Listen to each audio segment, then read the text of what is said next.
Hi అండి అందరికీ. నేను మీ Anusha Krishna. Welcome back to our channel. ఈరోజు స్టోరీ వచ్చేసి dear secret wife part 7. Robin తీసుకొచ్చిన తన్వి ఫైల్ ఓపెన్ చేసిన రిషి ఆమె డీటెయిల్స్ అన్నీ చూశాక అతని పెదవులపై చిన్న స్మైల్ వచ్చి మాయమైంది. నువ్వు నాకు నచ్చావు. ఇప్పుడు నీ ఫైల్ చూశాక నిన్ను ఎలాగైనా పెళ్లి చేసుకోవచ్చు అన్న నమ్మకం కలిగింది. నీకు నీ అన్నని బ్రతికించుకోవడానికి డబ్బు కావాలి, నాకు నువ్వు కావాలి అనుకుంటూ ఆ ఫైల్ని పక్కన పెట్టి అతని వర్క్లో నిమగ్నమైపోయాడు. రిషి ఆఫీస్ ఓపెనింగ్ సెరమనీ దగ్గర పడడంతో ఆ పనుల్లో హడావిడిగా తిరుగుతున్నారు Nayani, Tanvi. Rishi office opening day రానే వచ్చింది. ఆ సెరమనీకి వచ్చిన వాళ్ళందరూ తన్విని మెచ్చుకున్నారు. అమ్మాయివైనా అన్నీ దగ్గరుండి చూసుకుంటూ మంచిగా ఏర్పాట్లు చేశావని అందరూ తన్విని అంతలా పొగుడుతుంటే తననే పొగుడుతున్నారు అన్నంత ఆనందపడిపోయాడు రిషి. రిషి ఓపెనింగ్ స్పీచ్ ఇస్తూ మధ్యలో తన్విని చూస్తూ, హలో జెంటిల్మెన్, ఈరోజు నా ఆఫీస్ ఓపెనింగ్ సెరమనీతో పాటు నేను ఒక విషయాన్ని మీ అందరితో పంచుకోవాలి అని అనుకుంటున్నాను. ఈ ఈవెంట్ ఆర్గనైజ్ చేసిన అమ్మాయి ఎవరైతే ఉందో ఆ అమ్మాయిని నా జీవిత భాగస్వామిగా చేసుకోవాలి అనుకుంటున్నాను అని రిషి అందరి ముందు అనౌన్స్ చేయగా అందరూ క్లాప్స్ కొట్టారు. తన్వి ఒక్కసారిగా షాక్ అయిపోయింది రిషి అలా చెప్పడంతో. ఆ షాక్లోనే రిషి వైపే చూస్తూ ఉంది. అప్పుడే స్పాట్లైట్ తన్వి మీద పడగా ఇద్దరు అమ్మాయిలు తన్విని చెరో సైడ్ పట్టుకుని రిషి దగ్గరికి తీసుకెళ్లారు డయాస్ పైకి. రిషి ఒక రింగ్ తీసుకొని ఆ రింగ్ని ఆమె రింగ్ ఫింగర్కి తొడిగాడు. అప్పటికి ఇంకా తన్వి షాక్లోనే ఉంది. అక్కడ ఏం జరుగుతుందో అర్థం కాక ప్రతి ఒక్కరూ వాళ్ళ జోడి బాగుంది అని పొగుడుతూ ఉన్నారు. నయని మాత్రం ఏంటిది, రిషి సార్ తన్విని పెళ్లి చేసుకోవడం ఏంటి అని అయోమయంలో ఉంది. తన్వికైతే అసలు ఏం జరుగుతుందో అర్థం కాలేదు. కొన్ని నిమిషాల తర్వాత ఆ క్రౌడ్ అంతా కదిలి భోజనాల వైపు వెళ్ళింది. అంతా వెళ్ళిపోయాక తన్వి రిషిని పక్కకు తీసుకెళ్ళి, ఏంటిది, నేను మీ జీవిత భాగస్వామినేంటి, అసలు నన్ను మీరు ఎందుకు పెళ్లి చేసుకుంటారు అని కోపంగా అడగగా, నాకు నువ్వంటే ఇష్టం. నిన్ను ఆ రోజు ఆఫీస్లో చూడగానే నాకు నచ్చేశావు. నిన్ను ఎలాగైనా పెళ్లి చేసుకోవాలి అని అనుకుంటున్నాను అని రిషి చెప్పగా, మీరు అనుకుంటే సరిపోతుందా, నాకు అనిపించక్కర్లేదా? ఇద్దరికీ ఇష్టమైన తర్వాత ఆ బంధం పెళ్ళితో ముడిపడితేనే అది కలకాలం నిలుస్తుంది.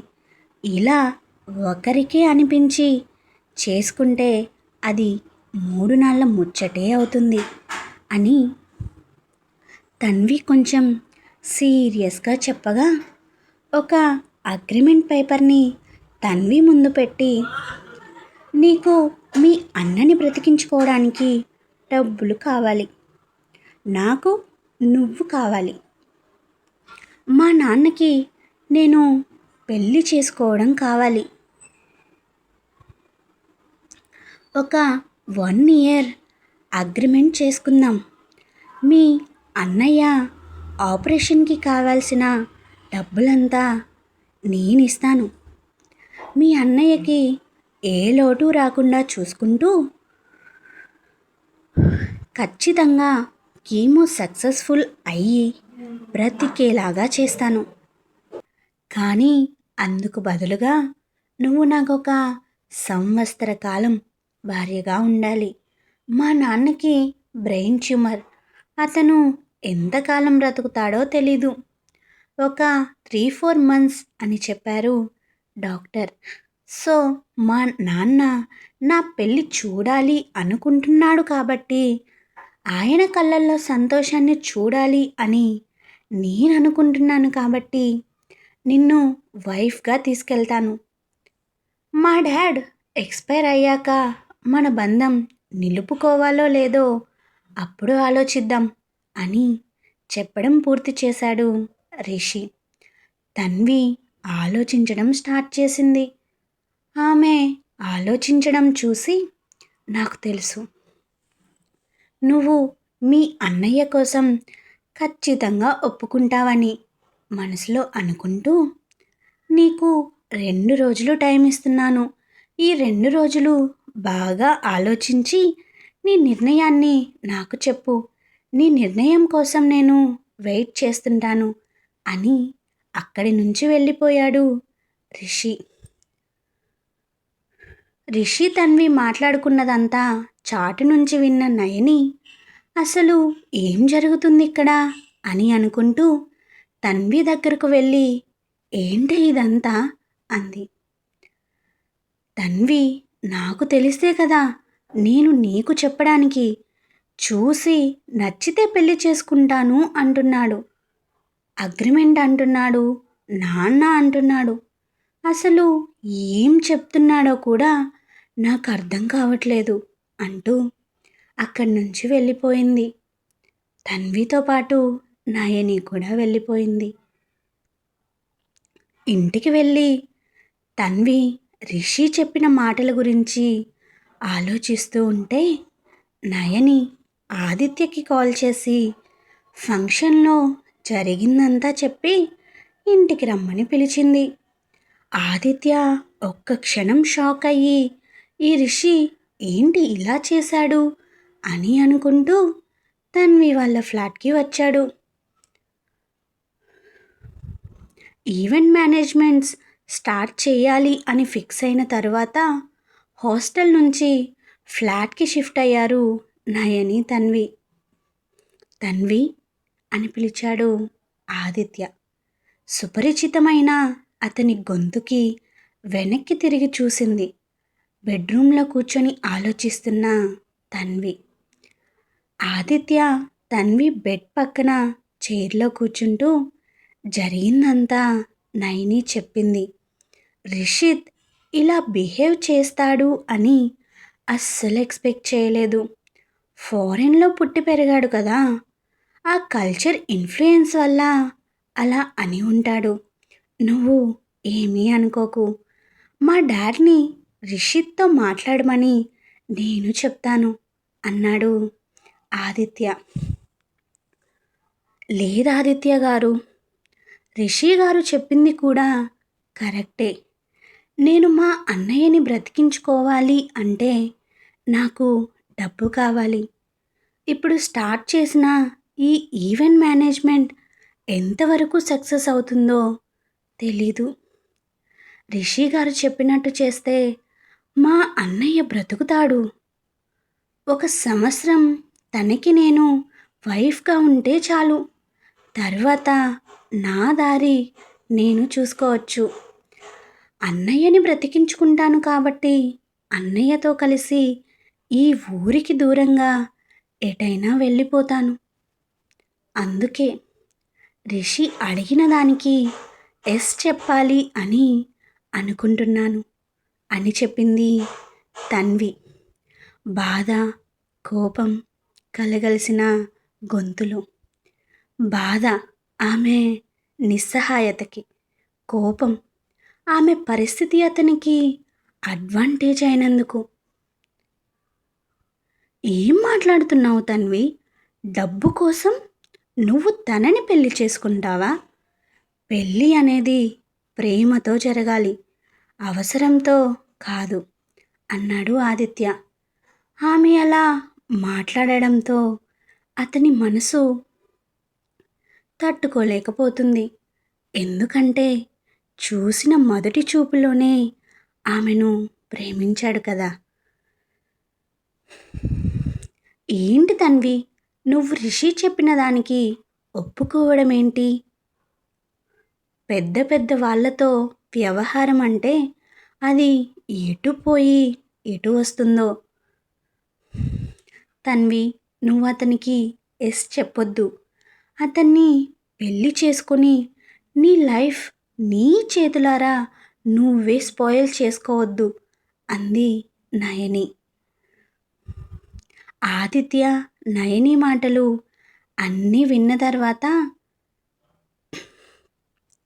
తన్వి చేతిని అతని చేతిలోకి తీసుకొని మీ అన్నయ్యని బ్రతికించుకోవడానికి 1 సంవత్సరం పాటు రిషిత్కి అగ్రిమెంట్ వైఫ్గా ఉండడానికి నిర్ణయించుకున్నావు కాబట్టి నీతో ఈ విషయం చెప్పాలి అనుకుంటున్నాను. నువ్వంటే నాకు చాలా ఇష్టం తన్వి. ఎంత ఇష్టం అంటే చెప్పలేను, కానీ ఎందుకంటే మాత్రం చెప్పగలను. ఆ రోజు నిన్ను బీచ్లో చూసినప్పుడే నేను నీకు ఫ్లాట్ అయిపోయాను. తర్వాత ఏమీ కానీ ఒక అబ్బాయిని అన్నయ్యలా చూసుకుంటూ అతని ట్రీట్మెంట్ కోసం ఇంతలా కష్టపడుతూ అతని కోసం 1 సంవత్సరం పాటు అగ్రిమెంట్ వైఫ్గా వెళ్ళడానికి ఒప్పుకున్నావు చూడు. నీలో ఉన్న ఈ మంచితనమే నువ్వు నాకు నచ్చేలా చేసింది. నీకు మీ అన్నయ్యని బ్రతికించుకోవడానికి డబ్బు కావాలి.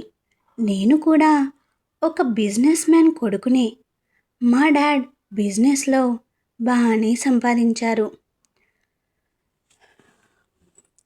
ఇప్పుడున్న ఈ సిచ్యువేషన్ని అడ్వాంటేజ్గా తీసుకోవాలని చెప్పట్లేదు, కానీ నువ్వు వాడి చేతిలోకి వెళ్ళకూడదని ఇప్పుడు ఈ విషయం నీతో చెప్తున్నాను. మనం పెళ్లి చేసుకుందాం. తనిష్ సంగతి నువ్వు మర్చిపో. తనిష్ని పర్ఫెక్ట్లీ ఆల్ రైట్ చేసి నీ ముందు నిలబెట్టే బాధ్యత నాది. ప్లీజ్, ఇది అడ్వాంటేజ్గా మాత్రం అనుకోవద్దు. ప్రేమగా మాత్రమే చూడు. ఒకవేళ నేనంటే నీకు ఇష్టం ఉంటే మీ ఇంటి పక్కనే ఉన్న కృష్ణ మందిరానికి బ్లూ కలర్ శారీలో రా ఈవినింగ్. లేదు అంటే మాత్రం ఇక లైఫ్లో నేను నీ కంటికి కూడా కనిపించను.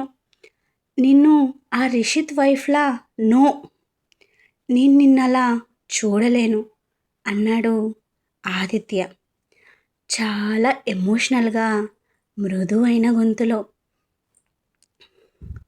ఆదిత్య తన్విని ఎంతలా ప్రేమిస్తున్నాడో చెప్తుంటే నయని చాలా సంతోషపడింది. తన ఫ్రెండ్ని ఇంతగా ప్రేమించే ఒకరు ఉన్నందుకు. ఆదిత్య చెప్పింది విన్న తర్వాత ఒక్కసారి ఆదిత్య కళ్ళలోకి సూటిగా చూసింది తన్వి. అతని కళ్ళల్లో ఆమెపై ప్రేమ కొట్టొచ్చినట్టు కనిపిస్తుంటే ఒకరు నా పరిస్థితిని అడ్వాంటేజ్గా తీసుకొని అతని మహల్లో నన్ను కట్టేసుకుందాం అనుకుంటే, ఇంకొకరు నన్ను ప్రేమిస్తూ సందర్భం వచ్చింది కాబట్టి చెప్తున్నాను, పెళ్లి చేసుకుందాం అంటున్నారు. నాకు ఏం అర్థం కావట్లేదు. నాకు కొంచెం టైం కావాలి అంటూ ఆదిత్య చేతి నుండి ఆమె చేతిని విడిపించుకొని బెడ్ మీద నుంచి లేచింది తన్వి. ఎంత టైం అయినా తీసుకో, కానీ నీకు ఇష్టం ఉంటే మాత్రం సాయంత్రం బ్లూ కలర్ చీరలో కృష్ణ మందిరానికి రా. దీనినే నేను నీ సమ్మతంగా భావిస్తాను అని చెప్పి అక్కడి నుంచి వెళ్ళిపోయాడు ఆదిత్య. ఆదిత్య చెప్పిందంతా విని ఆ విషయం గురించి ఆలోచిస్తూ వాష్రూమ్లోకి వెళ్ళింది తన్వి. లాస్ట్ వీడియో పొడుపు కథ ఆన్సర్ వచ్చేసి కల్లాపి. నెక్స్ట్ ఏం జరిగిందో తెలుసుకోవాలి అంటే సబ్స్క్రైబ్ చేసుకోవడం మర్చిపోవద్దు. This is Anusha Krishna signing off.